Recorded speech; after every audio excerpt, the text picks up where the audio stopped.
Welcome to ZachCast, episode 2.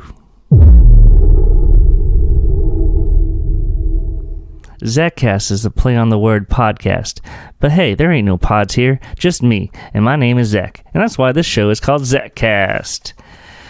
Howdy all you cool cats out there. What am I drinking today? I am drinking Bud Light, but I actually just finished my Bud Light, so I'm gonna go to the fridge and get another one. I'll be right back, guys.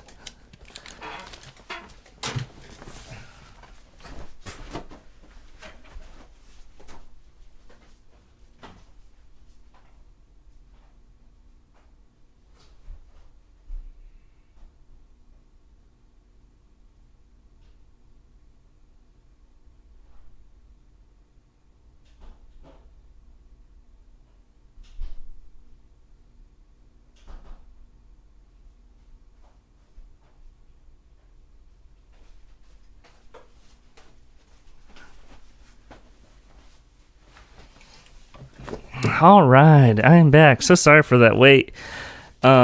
So I actually opened that beer when I was getting ready to get started recording, and I was trying to figure out a way to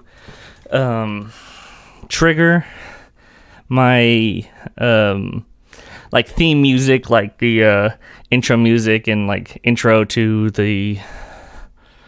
Hold on, I ran back to the fridge and I'm all out of breath. But like the traffic and weather and everything, and I was trying to trigger it with my MIDI keyboard so that I could just, while recording this, just hit the button, it plays, and I can just keep talking. Right now, what I have to do is record, pause it, put that audio track in, and then continue recording. Cracking open a cold one with the boys.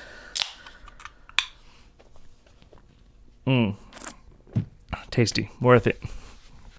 So anyways, like I was saying, if anybody out there knows how to enable like a MIDI controller to trigger like loops, I got all my little audio files set into my loop packs. I'm using Logic Pro, by the way. If anybody knows how to do that, please drop me a line at ZachZanetich@gmail.com. That's ZachZanetich@gmail.com. That would be greatly appreciated. So I am drinking a Bud Light now. It's one of them tall boys, as Rebecca likes to call it. It's the beer I like to drink when I don't really want to drink beer. I'm just thirsty. But enough about that.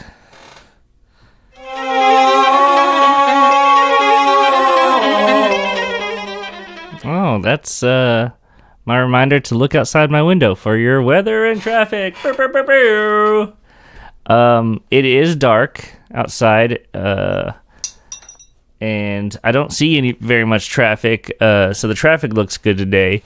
It was another hot one today, although in terms of hot ones, it was cool. It was one of the cooler of the hot ones, so you take what you can get when you're down here in Texas. I'm sorry. Oh, yeah, okay. Sorry. I crack myself up. It's really terrible how funny I think I am.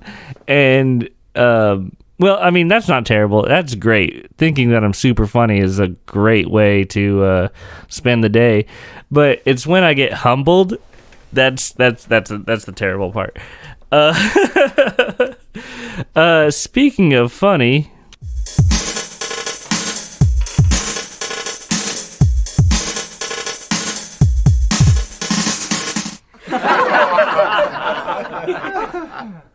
you know what that means. Like all good podcasts, mine has some running jokes.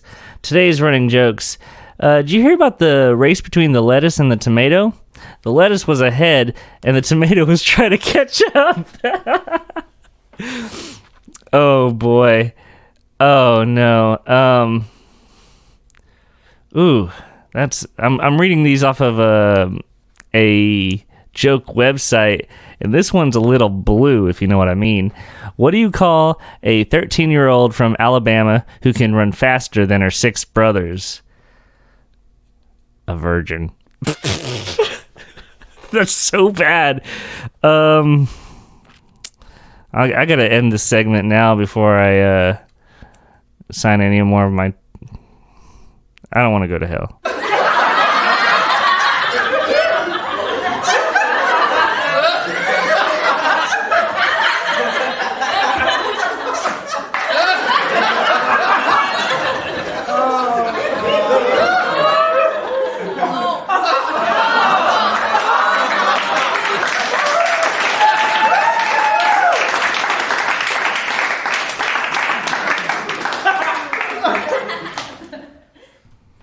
And from there, we're going to go right into our next segment. Oh, what's that? I guess it's time for no alliteration time.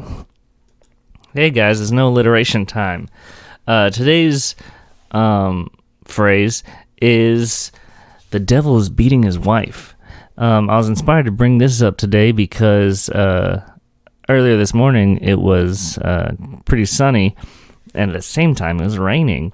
And a lot of people down south, I think this is more of a southern thing, say that that means the devil's beating his wife. I'm looking for the origin. Several cultures ascribe this phenomenon to folkloric tales featuring clever animals or tricksters being related to or getting married to the devil. Seriously, dude? Do not marry the devil. It's not gonna work out, right? Like marrying Hades, I get. He's just the god of the underworld, but the devil, he's a bad guy. There's evil in his name. It's I can't believe I have to tell you guys this, but don't marry the devil. He's abusive. He beats his wife so much. There's a saying behind it. He also is constantly like tricking me into eating too much spaghetti and drinking like monsters and stuff, which are bad for you. But, okay, yeah. So that's today's phrase in no alliteration time. So last week I put out my email address, and I think earlier in this show I put out my email address, and I've already gotten some emails. I don't have a stench, you bastards. Anyways, that's all I have to say to the people that have been emailing me. Hey, it's Zach Facts. This segment doesn't have a jingle because I didn't want to make one, and that's a fact, Zach. Today's Zach Fact is something, I guess I should explain Zach Facts. They are real things that are true. Just because I made them up doesn't mean they're not true. Like, think about it, and it works. Today, I'm going to do my, kind of the first Zach Fact I ever came up with. I think I was like a teenager when I thought this up.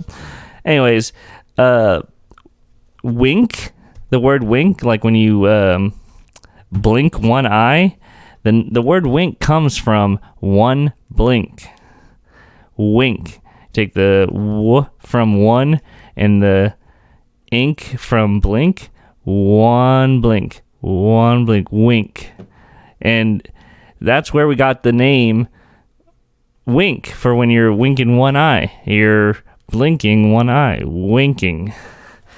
And that's super true. You cannot prove me wrong. So there's that. And I have a few others. If you guys have any Zach Facts, send them in zachzanitich@gmail.com. By the way, I do remember about Zmail from the last episode. I want to get that. I have not looked into it yet. Also, please do not email me about my stench, you bastards.